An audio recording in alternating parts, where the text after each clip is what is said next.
Hello, everybody. Welcome back to another episode of 5 Minute Gaming News, the show that may or may not be 5 minutes. Today in the news, remember back in August when Bioware was laying off a lot of its really core talent, and we were asking a lot of questions about why that would be?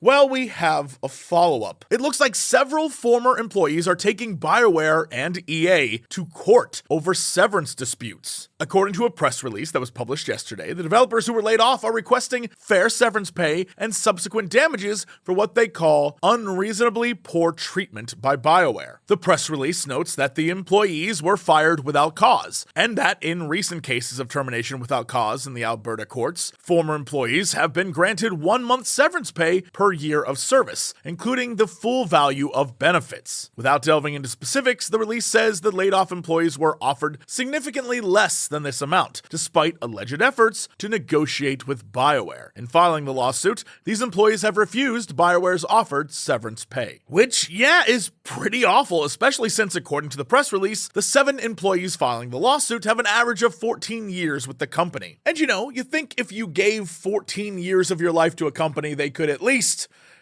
set you right before setting you loose. You know what I mean? And if anything, this just continues the souring of Bioware, and I guess the souring of EA, which was already sour, like Warhead's sour. That's for my 90s kids. These people are artists and creators who have worked very hard and for a very long time in a difficult industry, producing big profits for their employer, shared R. Alex Kennedy, a lawyer with Warrobeck Law Offices who is representing the former employees. Their termination without cause en masse like this calls for a response. Employers here can terminate anyone at any time without cause, but with that right comes a responsibility to the people they put in that situation. And I'm sure, no matter what happens with this court case, win or lose, that at the end of the day, unionization in gaming is looking a lot more appealing to a lot more people. Having some sort of bargaining power or a unified voice against big corporations, I feel like now more than ever is something people are looking into. And frankly, I'm here for it. Speaking of layoffs, that is a rough segue, one I wish we didn't have to do. Naughty Dog has apparently laid off 25 of its employees in the QA division. According to IGN, Naughty Dog will reportedly be not offering severance to the laid-off staff, who Kotaku said are expected to work until the end of October. According to the site, Naughty Dog staff are being pressured to keep the news quiet. And that news is terrible. I feel for them, and I think this whole, don't tell anybody, is stupid as hell.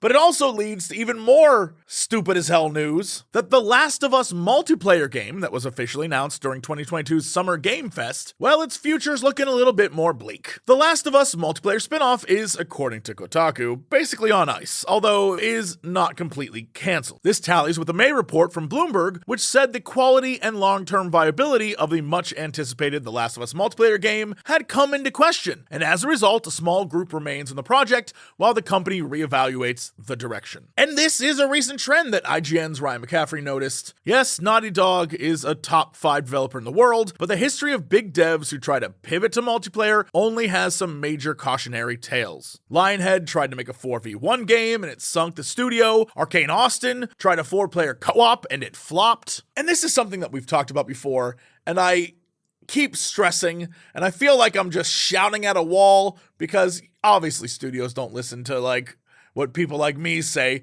but the idea that a world-class single-player game dev team is then going to work on a multiplayer game about the single-player thing or in some way connected or whatever, they're going to take the hype about their one product and transition it to multiplayer, it so rarely works. And when it does, it might work for a little bit, but then people move on.